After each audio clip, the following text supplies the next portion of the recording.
All right, to start with the first question, who am I? I am, as far as ethnicity, I am Irish, English, a little bit French, German. Basically, your average, just like white European. I am your definition, just like white male, by the look and my ethnic background. But that doesn't necessarily mean the culture of me uh, like follows that same, like, I guess, like stereotype that whites only hang out with whites or whatever. Um, I was brought up to always judge people by the content of their character, by my parents. I know that sounds cliche and sounds like something like a Martin Luther King quote. Don't judge people by the color of the skin rather than the content of their character. But that's the way it is, and that's the way it should be. Um, and that's what my parents reinforced to me. So I ended up having a very diverse group of friends from all different ethnicities. I can't even, uh, just pretty much anything you can think of.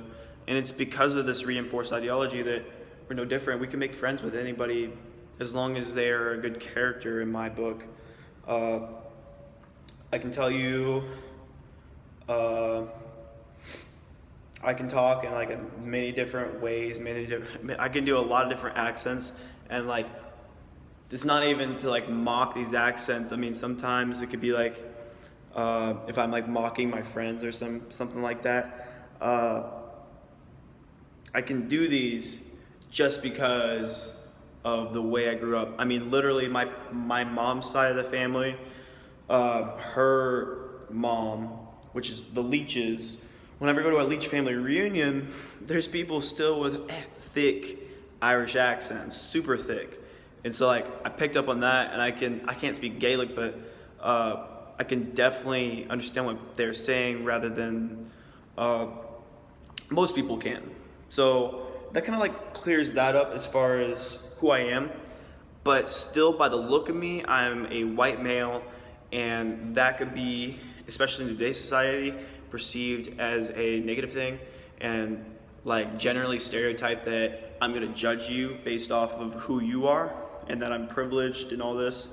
Not necessarily the case. I would say I'm blessed in certain aspects, but I would say I'm definitely not privileged in other aspects as well. Um, my own identity, based off how I look, could very well be influenced by my students, right?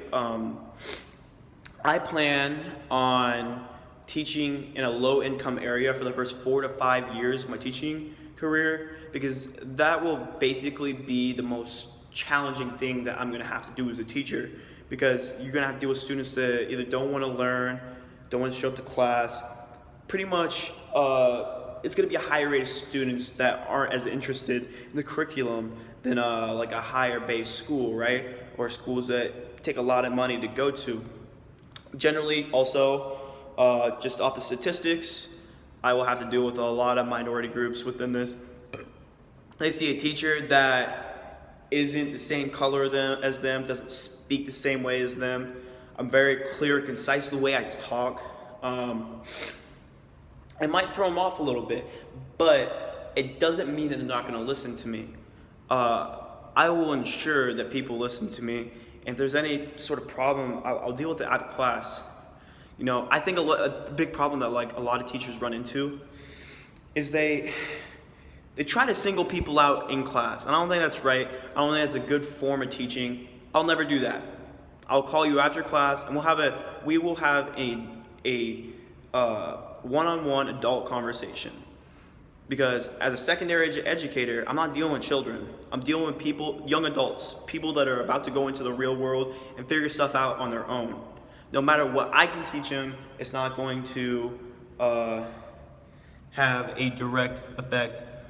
It's not going to match up exactly how they're going to live their life as well. Everybody's life experience is different, but I can at least have an adult conversation with people and get them to understand, like, hey, I care about you learning. I think you can do this.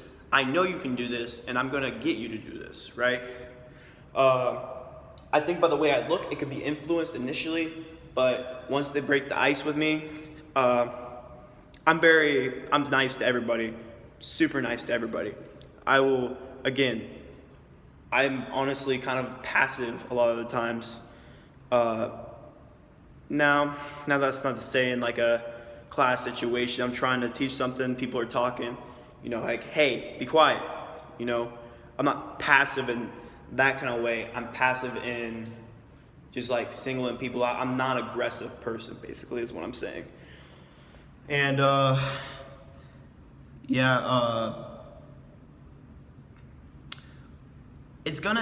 me being a history teacher is definitely going to influence the way I teach my curriculum.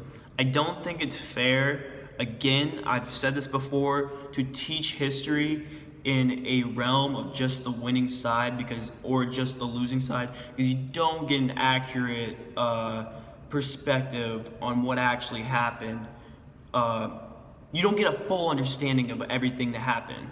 I see a lot of people just assume stuff from one perspective to the other. It's a big problem in the society in general. Now, if I can teach that, it will subconsciously teach them to look at other things from different perspectives rather than their own little bubble in which they're comfortable with. I'm not always comfortable. There's been times in this class where I wasn't comfortable hearing or talking about something, or I didn't really agree with what somebody was saying, but I will listen with what you have to say, right? This is the same way here. Through history, you have to listen to what every side has to say. And there could be different perspectives from the same side, right? And so it's not necessarily teaching one side more than the other. It's got to be an equal balance, right?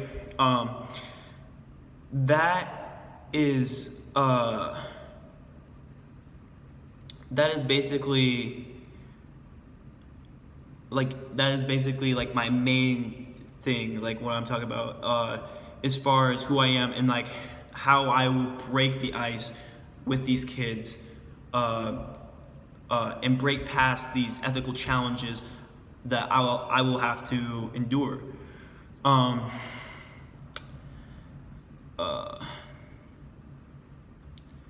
Again, to like negotiate these challenges, just do it through my own curriculum, right? Subconsciously, I'm doing it, and again, calling students after class and having an adult conversation, right? This will also prepare for the real world, because a boss is not gonna, he's not gonna talk to you like you're like just a student or somebody who needs to learn. He's gonna talk to you like an adult. He's gonna tell you what you need to do. That's exactly how I'm gonna treat it. I'm not your boss.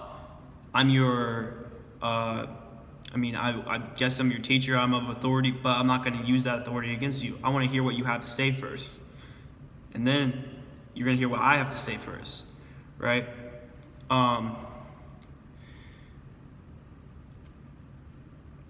I think if all schools apply this understanding, we would have a lot more understanding students. Not to say that some students, they're just never going to change their mind, right? They listen to what their parents say, or they hold on to an ideology that makes most sense to them, and they don't want to challenge that with any other sort of opinion. And like anything else, you're going to have that outgroup, just like racism.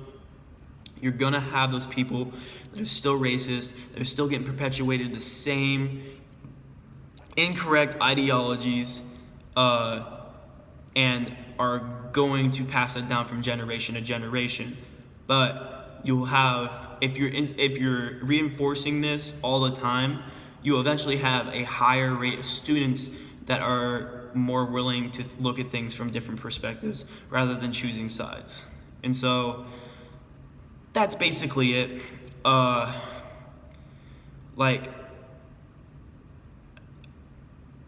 really excited. I'm really excited to see how I do in this. I think I could be really good, but at the same time, there's things I feel like I need to work on as a person first, and that'll come.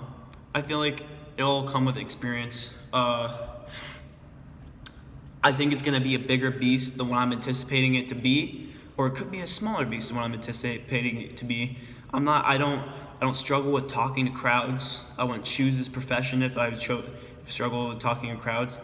And I have a great ability to contextualize things in which people can understand them to their fullest complexity. And that's all I'm trying to do. I'm trying to communicate with people.